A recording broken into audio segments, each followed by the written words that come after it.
Looks like bishop g4. Interesting. Missed that one. He wants Bishop to e5. He wants bishop take f3. on f3. Bishop c7 and either bishop.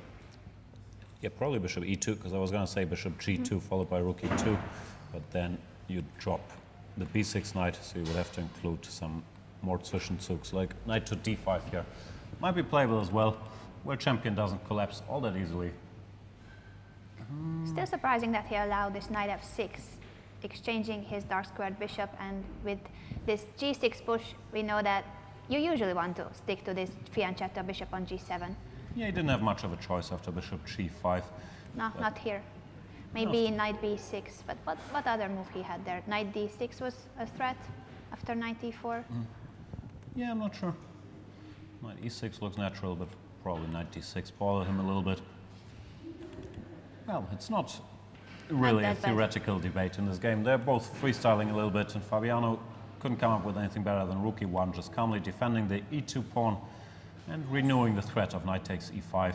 Magnus probably, yeah, I was going to say probably has to play knight d7, but he really doesn't like it. He gives up another bishop in order to safeguard his e5 pawn. Bishop takes f3 looks normal, and then he's going to try to jump to d5 and deploy his knights with gain of tempo. Quite a bit of tempo, actually, because he has bishop e6, knight e6, kicking this bishop away. And bishop then another d2, jump, knight d4. knight d4, wow, So those the knights sequence, are... yeah, could be actually nastier than expected. And that's probably why Fabiano's thinking maybe he has to go e takes f3 to not allow that and renew the attack on the e5 pawn. Which is quite an ugly move because it destroys White's pawn structure, doubles the pawns, and also the d3 pawn becomes very weak, but it's a very concrete position where the pawn was hanging on e5.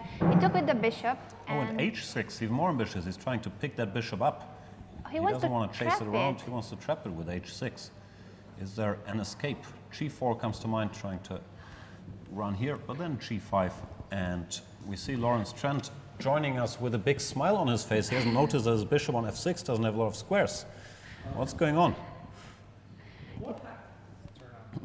We've seen the position after h6, and we were wondering how Fabiano can keep his bishop. Why didn't he play queen takes queen? That looked like a normal move. Yeah, this position looked very nice in general. Looked great for Fabiano. And then he allowed... Well, the position after h6, yeah, knight d7 is a big threat, so he's gone with d4, trying to free that e5 square. e4, bishop to g4. Yes. If he manages to stabilize, he's going to be in good shape. But I think black is better now. Knight. These bishops look very strange. Bishop e5, knight b5, and some of the bishops look a bit up in the air. F6 I'm not happy at all. It looks completely horrible for Fabiano. How emotionally invested are you? Lawrence Trent, for those who don't know him, is the manager of Fabiano Caruana. Do you suffer when his position deteriorates? In this tournament it's easier because Blitz is a bit more random and a lot can happen. But in the other games, yeah, I do suffer. I do in the classical games. The suffering is longer. It's over hours rather than minutes. But here it just looks losing to me. Fabiano has not been known as a Blitz specialist. Have you designed a bit of a training regimen to change that? Because there's more and more Blitz tournaments here. Yeah. I think with Blitz it's very, very difficult to train to get better. Somehow I think it's more of an intuitive thing. I think you can train to get better at classical chess much easier than you can train to get better at Blitz. There are certain things you can do with Blitz, but a lot of it, of course, is instinct and quick calculation. And wouldn't one way to train it to play more Blitz? He plays a lot of Blitz already. He plays a fair amount, and actually, there's a marked difference between his Blitz ability online compared to live. I think he's a much stronger player on the computer than live. And if you look at his results online as well, they're much better in general. So I don't know what the current position is, but it's just he lost a pawn it's completely hopeless. Out of the game, so it's completely hopeless. Bungled this quite quickly because it looked very promising out of the opening. No, it's over. He can resign probably. Yeah, Magnus Carlsen continues in beast mode. He has 4 out of 5 so far today. Looks like he's going to win this game. Crushing the field. Yeah, there's nothing to do when Magnus is in this form. You just can't do anything. What do? You just hope he has a bad day? I mean, the problem is even his bad days are too good sometimes. I mean, he's actually having a bad day because he was winning against Vlad, and in the other game I think he was... I think he might have even had a chance to win all of his games today. Yeah, but still, 4 out of 5. You can't complain too much. No, but I don't recall a position in which he wasn't... I mean, he dominated Maxime. Hasn't he been dominating every game? It's just impossible to play against him when it's like this. It's just, what's the point? You've mentioned that was about classical chess, that Fabiano was on the verge of becoming unplayable as well. Yeah. What's the remaining steps? That's the plan. Fabiano,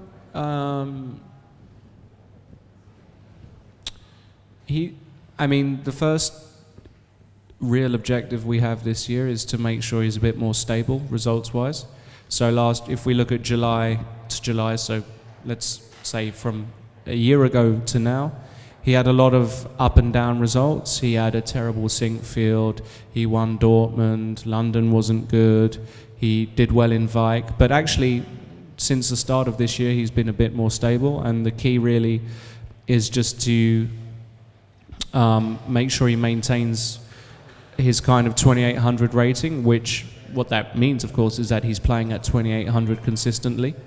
And in Shamkir recently, he had an excellent tournament, played one bad game in the Classical, and again, the playoff was disappointing. But so it's just about playing like that. And if you can consistently play like that, then the next level, of course, is making sure you convert your winning advantages. Fabiano... Speaking of converting, is he getting mated? It looks like mate to me, but... Magnus sacrifice and exchange, G5? I guess this is his idea, yeah? Okay, and now That's Rook a beautiful A1. mate. Well, Rook Did he A1 give is mate? forced. That's it. All right, I better go. Just one last Yes. question. Do you also play Blitz here in your free time? Anybody who wants to see us play Blitz later, let me know. We're going to have a lot of fun. Thank you, Lawrence. So Magnus Carlsen keeps cruising. Let's see what we missed regarding other action. Looks like Hikaru Nakamura versus Vishy Anand is still in full effect. No idea what's going on here. It's just double rooks on the f-file. We can see that 6, 5, 4. Nakamura not really getting the pawn to a4. He's really short on time. He has just made his move with 2 seconds on the clock. He's gonna get mated, right? Rook f6, rook g6. Vishy's giving him a surprise look, and yeah. Yeah, it's all over. Nakamura resigns. Rook h1 checkmate is a very, very nasty threat to meet. Very beautiful position. As you mentioned, with opposite colored bishops, if you are attacking, that's very dangerous because the other bishop cannot defend. So this e4 bishop is a beast. Are there any games still going on? I believe yes. Looks like Wesley So versus Levan Aronian just ended in a draw. I believe Wesley So's drawn all his games today, which is not an easy achievement in a Blitz tournament. But so far he has a perfect 6 out of 6 draws, which might be enough to keep him in second place. Levan Aronian was half a point behind him. He hasn't really had a great day. I believe he was at -1 before this game, so probably still is. And we're gonna check in with Vladimir Kramnik versus MVL. MVL having an exchange up against the former world champion Vladimir Kramnik. Bishop d7 attacking the rook, and he goes for rook c4, g5. Let's see if he can win this position. Looks winning to me, but Kramnik, as usual, puts up very steep resistance in this endgame, trying to keep black tied down to the defense of his f7 pawn. But sooner or later, the extra exchange and pawn will tell. This is pretty much agony. Of course, MVL has to be careful, but he will be. Bishop b5 is trying to keep the bishop on the diagonal, attacking the pawn so that the rook could not leave the 4th rank. But I think he's running out of squares, but what happened the there? pawn He has just been played... taken. Yeah, actually rook takes a4, and now... I don't understand what he did. Looked like he played rook c4 to d6 or something. It was very confusing. There was a bishop on d7 and he played rook d6. Like, rook c7, I believe he played. was rook c7? Ah, I see. But now Well, no, even like this. Or can he? Yeah, after e4 it should be fine. I was wondering, no, there was no way to get back the bishop to e4 to protect the e4 square. Yeah, just can you be resigned with a clear conscience now that the h4 pawn is falling? Kramnik continues to play a bit, but there is really nothing to hope for. Rook g4 and resigns. MVL gives him that look. Please resign, sir. Yeah, there you go. Kramnik is pointing out that earlier things could have gone very differently, but maybe it's the problem Kramnik has talked about. He said he needs to improve his physical shape because he just collapses at the end of these events. And especially after a long lunch break, it's very hard to refocus. Shall we have a look at what happened on the other boards? And also I would like to know how he won the exchange, Maxime, in this game. I do not know either of these things. Seems like the exchange disappeared fairly early on. And yeah, another Kramnik blunder, even though not an obvious one here.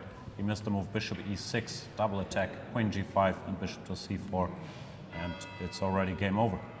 Kramnik hung in there as he tends to. But yeah, that pretty much wraps it up. So Anish Giri won a game. wow, Anish Zugzwang. has beaten Veselin Topalov in this rook endgame. What a position! You cannot move any piece. The black king is stalemated and the rook is crippled. You cannot move it because of the promotion on the AA square. This is a beautiful position. At least Anish gets a beautiful victory.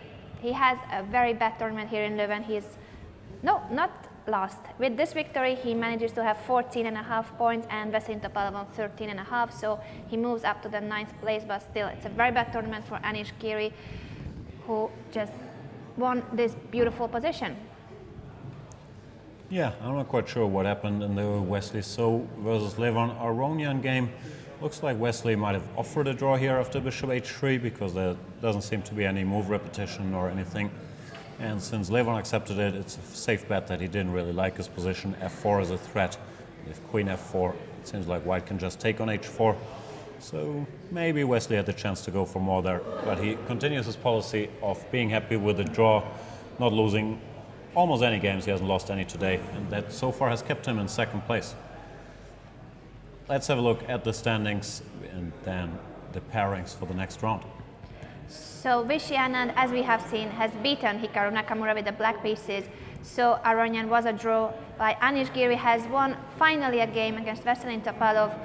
Carlsen is unstoppable. He has just won yet another game, this time against Fabiano Caruana. We talked to his manager, Lawrence Trent. He was happy when he came downstairs, but as you know, this is a 3-story building, and while he was walking down, the position got inferior for Fabiano, unfortunately.